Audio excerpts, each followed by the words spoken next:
오늘은 여러분과 함께 아무것도 판단하지 말라라는 제목을 가지고 하나님의 말씀을 나누도록 하겠습니다. 말씀을 시작하기에 앞서 앞뒤 좌우분들과 이렇게 인사하겠습니다. 잘 오셨습니다. 인사하겠습니다.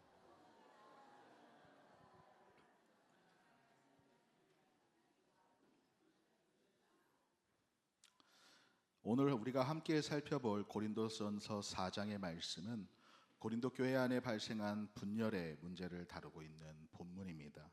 특별히 바울은 고린도 교회 안에 분열이 일어난 원인 중 하나가 사역자들과 목회자들에 대한 인간적으로 판단하는 것에 있음을 직시하면서 사역자에 대한 판단을 금지할 것을 명령하고 있는 곳이 바로 오늘 우리가 읽었던 고린도전서 4장의 말씀입니다. 바라건대 말씀을 통해 주시는 영적인 교훈을 깨닫는 귀한 시간 될 수 있기를 간절히 바랍니다. 바울은 먼저 복음의 사역자들이 그리스도의 일꾼이요 또 하나님의 비밀을 맡은 청직이다라는 사실을 강조하고 있습니다. 오늘의 본문 말씀 고린도전서 4장 1절의 말씀을 우리가 같이 한번 한 목소리를 읽어보겠습니다. 함께 읽어보겠습니다. 시작. 사람이 마땅히 우리를 그리스도의 일꾼이요 하나님의 비밀 맡은 자로 여길지어다. 아멘. 이 말씀에서 바울은 주의 말씀을 전하는 목회자나 사역자들을 향하여서 그리스도의 일꾼이다라는 표현을 사용하고 있습니다. 여기서 일꾼이라는 단어는 헬라어로 휘페르테스라는 단어를 사용하고 있는데 그 의미는 배의 밑창에서 노를 젓는 종을 의미합니다. 당시에 배 밑창에서 노를 젓는 일은 사회적으로 지위가 가장 낮은 사람들이 하는 일이었고 또 가장 고된 노동 중에 하나였습니다.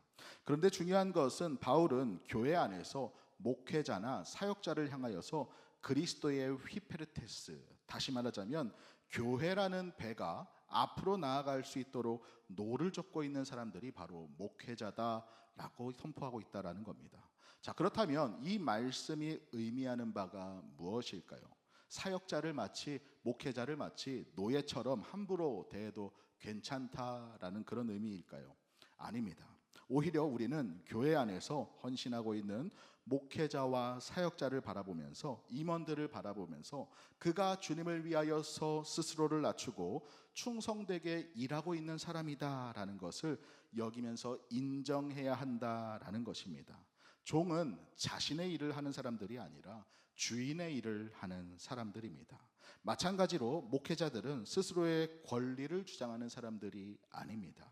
그리스도를 위하여서 충성하며 묵묵히 교회의 밑창에서 노를 젓고 있는 사람들입니다. 그래서 바울은 말합니다. 사람이 마땅히 우리를 그리스도의 일꾼이요 하나님의 비밀 맡은 자로 여길지어다. 아멘. 이 말씀에는 또 하나의 중요한 영적인 의미가 담겨 있습니다. 바로 사역자들, 목회자들은 그리스도의 것이다 라는 겁니다. 이 말은 단순히 목회자를 특별히 우대하거나 감싸기 위한 말이 아닙니다.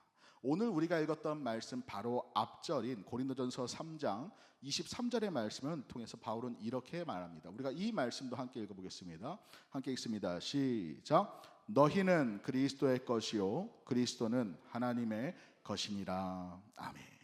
바울은 먼저 성도들을 향하여서 너희는 주님의 것이다 라고 말하고 있습니다. 그리고 나서 바울은 곧이어서 4장 1절의 말씀을 통해서 교회 안에서 목회자나 사역자들 역시 그리스도의 일꾼이요 주님의 것이다 라고 말하고 있는 것입니다. 그렇다면 우리가 목회자를 대하는 태도가 어떻게 변해야겠습니까? 내가 주님의 것인 것처럼, 내가 주님 앞에 존귀한 자인 것처럼 목회자와 사역자 역시 주님 앞에 존귀한 자로 여기며 살아가야 한다라는 겁니다. 하지만 오늘의 말씀은 단순히 목회자, 사역자만을 대상으로 하는 말씀은 아닙니다.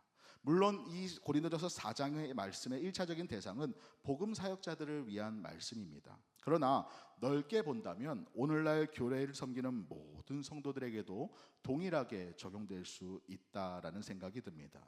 교회 안에서 직분을 맡아서 섬기고 봉사하는 사람 역시 모두 그리스도께 속한 사람들이기 때문입니다. 다시 말하자면 교회 안에서 직분을 맡아서 섬기고 있는 사람, 봉사하는 사람들은 모두 그리스도께 속한, 그리스도를 위한 그리스도의 휘페레테스, 그리스도의 일꾼들이다라는 사실입니다. 자, 그렇다면 한번 생각을 해봅시다. 마치 배의 밑창에서 묵묵히 노를 젓고 있는 것처럼 오늘도 아무도 모르는 저 방송실에서 묵묵히 봉사하고 있는, 헌신하고 있는 사람들은 그리스도의 일꾼입니까? 아닙니까? 일꾼입니다. 주방에서, 식당에서, 차량으로, 음악으로, 또한 방송실에서, 그 외에 눈에 보이지 않는 청소로 이 교회를 섬기고 있는 사람들은 그리스도의 일꾼입니까? 아닙니까? 기도로 무너진 담을 세우는 것처럼 묵묵히 기도의 재단을 쌓고 있는 기도의 사람들은 그리스도의 일꾼입니까? 아닙니까? 일꾼입니다. 그리고 마지막입니다. 오늘도 교회와 성도를 위하여서 말씀을 준비하고 기도로 나아가는 목회자들은 그리스도의 일꾼입니까? 아닙니까? 일꾼이다라는 겁니다. 그렇습니다. 우리 모두는 사실 다 그리스도의 일꾼입니다. 모두가 그리스도를 위하여서 애쓰고 헌신하고 있습니다. 그렇다면 우리가 서로를 그리스도에게 속한 그리스도의 일꾼으로 여기면서 그가 지금 주님을 위하여서 애쓰고 있구나 인정하고 격려해야 되지 않겠습니까? 서로의 수고를 기억하고 서로의 눈물을 닦아주면서 인정하는 아름다운 우리의 교회가 될 수 있기를 간절히 축원합니다. 때로는 교회 안에서 신앙생활을 하다 보면 서로의 모습이 부족해 보이는 순간이 있습니다. 왜 그것밖에 하지 못하냐고 핀잔을 줄 때도 있습니다. 아니면 저 사람은 나와 신앙의 모습이 다르다고, 신앙의 방식이 다르다고 말할 수도 있습니다. 하지만 오늘의 말씀을 통해 주님은 말씀하고 계신 것입니다. 그 사람을 향한 인간적인 판단을 내려놓아라. 그는 주님의 것이다. 그리고 그는 지금 주님을 위하여 일하고 있다. 주님의 일을 하는 그 사람을 우리가 함부로 대하고 판단한다는 것은 결국 그를 부르시고 사용하시는 하나님을 가볍게 여기는 태도가 될 수 있습니다. 마치 한 나라의 대사를 함부로 대할 수 없는 것처럼 우리는 그리스도의 일꾼된 믿음의 형제 자매를 함부로 대하거나 판단해서는 안 된다라는 것입니다. 유기성 목사님께서 쓰신 나는 죽고 예수로 사는 로마서라는 책을 보면 이러한 구절이 있었습니다. 비판을 받는 것은 정말 두려운 일입니다. 자신이 잘했든 못했든 비판하는 말을 들으면 누구나 마음이 상합니다. 형제 자매의 마음을 상하게 하지 마십시오. 그리스도께서 그 사람을 위하여 죽으셨습니다. 아멘. 사랑하는 여러분, 바라건대 저와 여러분들이 믿음 안에서 한 지체가 된 우리의 형제 자매를 그리스도의 사람으로, 그리스도의 일꾼으로 여기는 복된 공동체가 될 수 있기를 간절히 바랍니다. 옆 사람을 향해서 한번 바라보시면서 선포해 봅시다. 한번 옆 사람을 바라보시겠습니까? 당신은 그리스도의 일꾼입니다. 한번 선포해 봅시다.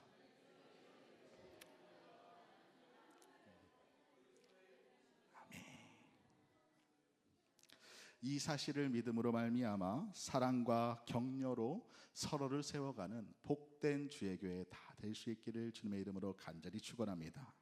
그런가 하면 오늘의 말씀을 통해서 우리는 서로를 판단하거나 정죄하는 마음을 주님 앞에 내려놓아야 함을 깨닫게 됩니다.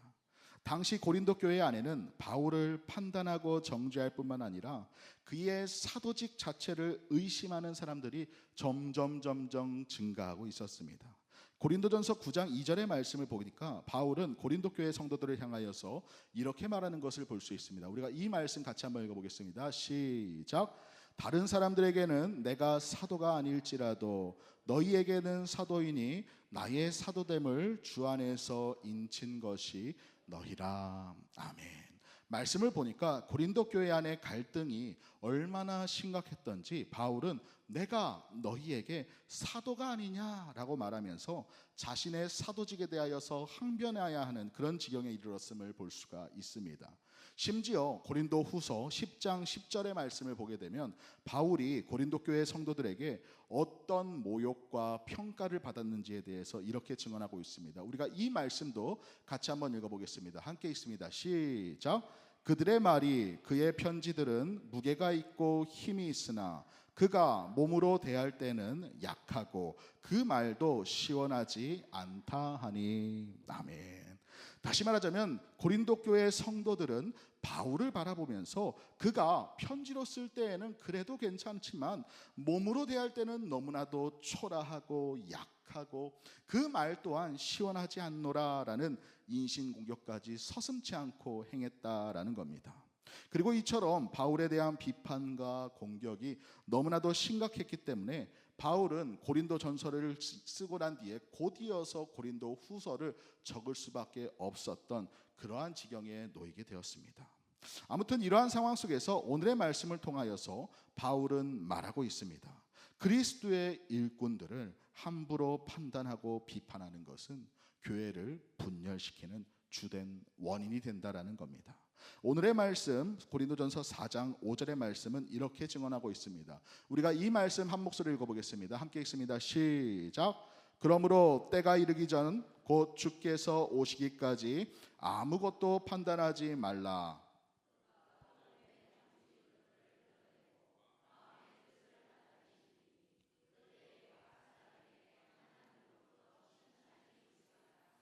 아멘. 이 말씀에서 바울이 말하는 아무것도 판단하지 말라라는 말은 일체의 판단을 금지하는 그러한 말이 아닙니다. 죄에 대하여서 거짓에 대하여서 분별하지 말아라 라는 뜻이 아니다라는 겁니다. 오히려 성경은 반복하고 거듭하여서 죄에 대해서 우리가 판단하고 분별해야 함을 말하고 있다라는 겁니다. 그러나 오늘의 말씀에서 바울이 금지하고 있는 것은 우리가 마치 하나님이라도 된 것 마냥 하나님의 자리에 앉아서 그 사람의 중심까지 단정하고 정죄하는 그 태도를 금지하고 있는 것입니다. 나의 판단이 마치 하나님의 판단처럼 완벽하고 절대적인 양 누군가를 판단하고 단정하는 것은 최후의 심판자가 되시는 하나님의 역할을 침해하는 월권의 행동이 됩니다. 그래서 주님을 믿고 따르는 성도들은 자신의 판단을 절대화하면서 다른 사람을 판단하는 잘못을 범해서는 안 된다라고 성경 곳곳에 증언하고 있습니다. 로마서 2장 1절에서 2절의 말씀은 이렇게 증언합니다. 우리가 이 말씀도 같이 한번 읽어보겠습니다. 함께 읽습니다. 시작. 그러므로 남을 판단하는 사람아 누구를 막론하고 내가 핑계하지 못할 것은 남을 판단하는 것으로 내가 너를 정죄함이니 판단하는 내가 같은 일을 행함이니라. 이런 일을 행하는 자에게 하나님의 심판이 진리대로 되는 줄 우리가 아노라. 아멘. 무슨 말씀입니까? 본인만 인식하지 못하고 있을 뿐 남을 함부로 판단하고 정죄하는 사람은 자신도 그 사람과 똑같은 잘못을 저지르고 있다라는 말입니다. 그런데 그렇게 상대방을 함부로 판단하고 정죄하다 보면 훗날 우리가 주님 앞에 서게 되었을 때 그 판단의 기준으로 우리도 주님 앞에 판단받게 될 것이라는 무서운 말씀이다라는 겁니다. 뿐만 아니라 예수님께서도 다른 사람을 쉽게 판단하면 결국 그 잣대가 나에게 돌아올 것이다 라고 말씀하시면서 경고하시는 것을 볼 수 있습니다. 마태복음 7장 1절에서 3절의 말씀인데 우리가 길지만 이 말씀도 같이 한번 읽어보겠습니다. 함께 읽습니다. 시작. 비판을 받지 아니하려거든 비판하지 말라. 너희가 비판하는 그 비판으로 너희가 비판을 받을 것이요 너희가 헤아리는 그 헤아림으로 너희가 헤아림을 받을 것이니라. 어찌하여 형제의 눈 속에 있는 티는 보고. 아멘. 믿음의 사람은 다른 사람을 함부로 판단하고 정죄하지 않습니다. 타인을 향한 판단을 멈추십시오. 정죄하는 마음을 내려놓으십시오. 이것이 바로 주님께서 기뻐하시는 뜻인 줄 믿습니다. 우리는 유일한 심판자로 오시는 예수 그리스도를 기다리면서 주님께서 판단하실 때까지 우리의 판단을 유보해야 할 줄 믿습니다. 왜냐하면 하나님께서 마지막 때에 모든 감추인 것을 드러내실 것이기 때문입니다. 우리가 오늘의 말씀 고린도전서 4장 5절의 말씀을 다시 한번 읽어보겠습니다. 함께 읽습니다. 시작. 그러므로 때가 이르기 전 곧 주께서 오시기까지 아무것도 판단하지 말라. 그가 어둠에 감추인 것들을 드러내고 마음의 뜻을 나타내시리니. 아멘. 사랑하는 여러분, 우리는 서로를 판단하고 심판하기 위하여서 부름받은 사람들이 아닙니다. 함께 그리스도를 섬기기 위하여서 부름을 받은 사람들입니다. 우리에게는 사람의 깊은 부분을 헤아릴 능력이 없습니다. 하지만 주님은 우리 안에 있는 그 모든 깊은 것들도 능히 밝히 드러내시고 또 헤아리시는 분이십니다. 욥의 친구들은 욥을 죄인이라고 단정하고 판단했지만 하나님께서는 결국 그들의 성급한 판단을 책망하시지 않았습니까? 바라건대 저와 여러분들이 바울이 전하는 이 엄중한 경고를 마음에 새길 수 있기를 간절히 바랍니다. 주께서 오시기까지 아무것도 판단하지 말라. 이 말씀을 마음에 새김으로 말미암아 성급한 판단을 내려놓고 교회와 성도를 흔들려는 사탄의 괴계를 말씀으로 이겨나가는 복된 주의 권속들 다 될 수 있기를 주님의 이름으로 간절히 축원합니다. 마지막으로 우리는 하나님의 종에게 요구되는 제일의 덕목은 충성임을 깨닫게 됩니다.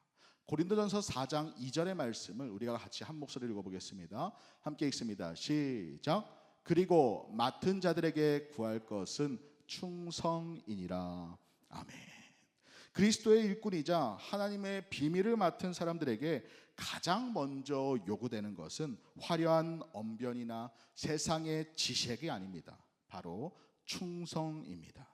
바울은 자신을 판단하고 정죄하는 이들 앞에서 나는 주님 앞에 온전하게 충성하고 있다, 복음을 전하는 그 사명을 충성되이 감당하고 있다라고 거듭 선포하고 있습니다. 그래서 고린도전서 4장 4절의 말씀을 통하여서 바울은 이렇게 자신을 변호합니다. 우리가 이 말씀도 같이 한번 읽어보겠습니다. 함께 읽습니다. 시작. 내가 자책할 아무것도 깨닫지 못하나 이로 말미암아 의롭다함을 얻지 못하노라. 다만 나를 심판하실 이는 주시니라.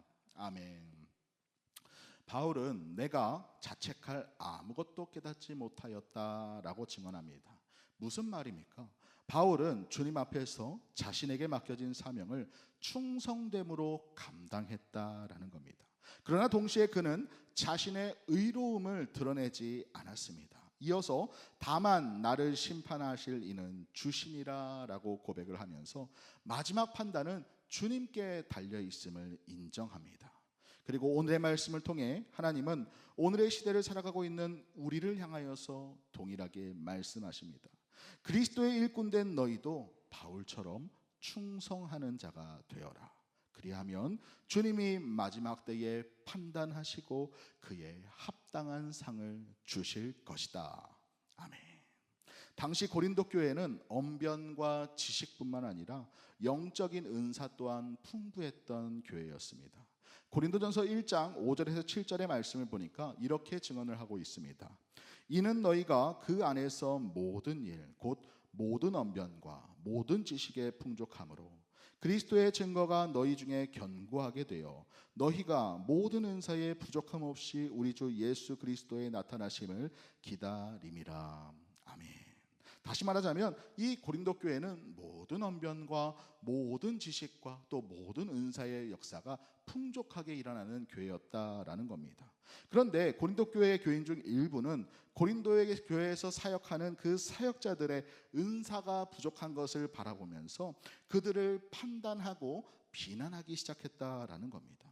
요즘식으로 우리가 쉽게 이해를 생각하자면 이런 것입니다. 목회자를 바라보면서 저 목사님은 왜 이렇게 은사가 없지? 또 저 성도를 바라보면서 왜 저 사람의 믿음은 저것밖에 안 되지? 왜 저 사람은 은사가 저것밖에 없지? 라고 쉽게 판단했다라는 겁니다. 즉 은사의 풍성함이 오히려 서로를 비교하고 판단하는 도구가 되어버렸습니다. 이러한 상황 속에서 바울은 고린도전서 4장 7절의 말씀을 통하여 고린도 교회 성도들을 책망하고 있습니다. 우리가 이 말씀도 같이 한번 읽어보겠습니다. 함께 읽습니다. 시작.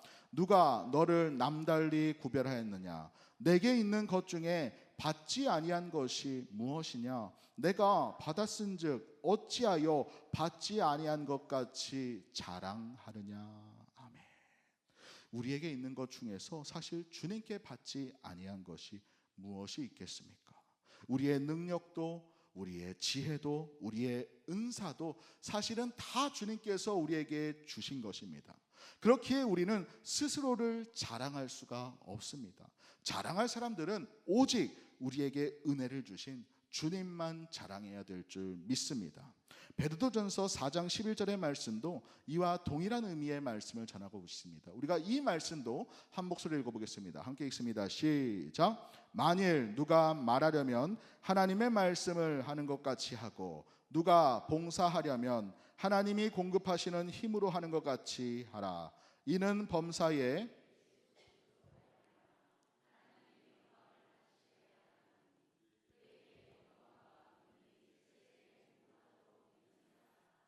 아멘. 우리는 모두 그리스도의 일꾼으로서 가정과 교회와 삶의 자리 속에서 하나님의 나라를 세워가도록 부름받은 사람들입니다. 그리고 이를 위하여 하나님께서는 우리에게 지혜와 능력과 은사를 선물로 주셨습니다. 그렇다면 주님께서 주신 이 능력과 은사를 가지고 우리는 어떻게 살아가야 하겠습니까? 남을 판단하고 비교하고 정죄하며 살아가야겠습니까? 아닙니다. 오늘의 말씀을 통하여서 바울은 분명하게 거듭 말하고 있습니다. 우리가 다시 한번 고린도전서 4장 2절의 말씀을 한 목소리로 읽어보겠습니다. 함께 읽습니다. 시작. 그리고 맡은 자들에게 구할 것은 충성이니라. 아멘. 우리는 타인을 향한 날카로운 잣대를 거두고 주님 앞에 충성함으로 나아가야 한다라는 겁니다. 하나님께서 우리를 바라보시고 평가하시는 기준은 우리가 얼마나 은사를 많이 가지고 있는지, 또 얼마나 화려한 언변과 지식을 갖췄는지가 아닙니다. 얼마나 주님 앞에 충성했는지를 주님은 보십니다. 결국 하나님은 우리가 얼마나 뛰어난 사람인가 보다 얼마나 신실하게 맡겨진 자리에서 지켰는지를 보신다라는 겁니다. 충성이라는 단어를 헬라어로 피스토스라는 단어를 사용하고 있는데 그 의미는 믿을 만한 신실한이라는 의미를 가지고 있습니다. 종이라고 하여서 다 똑같은 종이 아닙니다. 악하고 게으른 종이 있는 반면 착하고 충성된 종도 있습니다. 그렇다면 하나님 앞에서 착하고 충성된 종은 어떤 사람이겠습니까? 내게 있는 능력과 지식과 은사를 다른 사람을 비교하고 자랑하는 사람이겠습니까? 아니면 겸손하게 주님 앞에 충성하며 나아가는 종이겠습니까? 사랑하는 여러분, 하나님은 우리를 비교하기 위하여서 부르신 것이 아닙니다. 서로를 판단하고 정죄하기 위하여서 세우신 것도 아닙니다. 하나님은 우리를 각자의 자리에서 충성하도록 부르셨습니다. 이 사실을 믿으십니까? 우리 옆 사람을 바라보면서 이렇게 한번 선포해 봅시다. 내가 죽도록 충성하겠습니다. 한번 해볼까요? 목소리가 좀 별로 시원치가 않은데요. 별로 충성 안 하고 싶으신가 봅니다. 우리 다시 한번 옆 사람을 바라보면서 선포하듯이 우리의 믿음의 마음의 중심의 고백을 다하면서 다시 한번 고백합니다. 내가 죽도록 충성하겠습니다.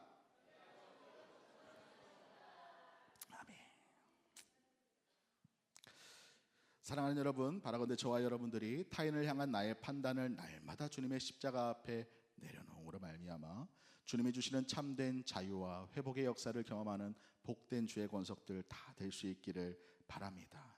오늘 우리에게 주신 하나님의 말씀에 순종하는 믿음으로 나의 판단, 나의 연약함을 주님 앞에 내려놓고 맡겨진 사명을 충성되이 감당함으로 말미암아 우리가 가정을 세우고 교회를 세워가는 그리스도의 휘페르테스, 그리스도의 일꾼들 다 될 수 있기를 주님의 이름으로 간절히 축원합니다. 기도하겠습니다. 사랑과 은혜가 풍성하신 하나님 아버지, 오늘 말씀을 통해 우리의 모습을 돌아보게 하시니 감사합니다. 우리는 너무나 쉽게 다른 사람을 판단하고 내 기준과 내 생각으로 형제를 정죄하며 살아왔음을 고백합니다. 때로는 주님께서 사랑하시는 그 사람을 함부로 평가했고 주님께서 세우신 사람을 가볍게 여기며 말과 마음으로 상처 주었음을 용서하여 주시옵소서. 주님, 우리의 눈을 바꾸어 주시기를 간절히 바랍니다.